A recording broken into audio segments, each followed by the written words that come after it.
করবেন এটা বলছি যে আমি মনে করি, আমি যতদূর জানি, আমি যতদূর বুঝেছি, এই যারা জালিয়াতি করে চাকরি পেয়েছে এবং যারা সত্যি সত্যি ভালোভাবে সৎভাবে পরীক্ষা দিয়ে চাকরি পেয়েছে তাদেরকে আলাদা করা আজও সম্ভব।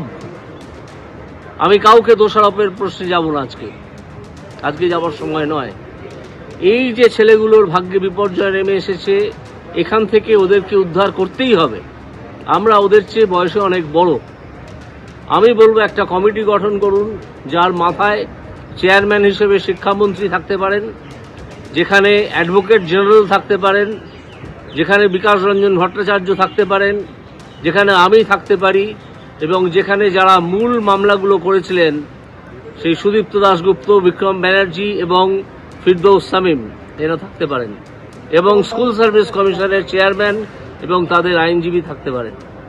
এইটা করে যদি আমরা আলোচনা করে এবং ওগুলো বার করে যদি আমরা একটা লিস্ট তৈরি করতে পারি যে যারা দুর্নীতিগ্রস্তভাবে চাকরি পেয়েছে, আমি আবার বলছি, আজকে আমি কাউকে দোষ দিচ্ছি না, এসব দোষগুণের ঊর্ধ্বে উঠে আমাদেরকে কাজটা করতে হবে। এই 26,000 লোকেদের, ছেলেদের বিপর্যয় থেকে উদ্ধার করতে হবে। আমরা লিস্টটা তৈরি করে ফেলতে পারবো বলে আমি আজও মনে করি।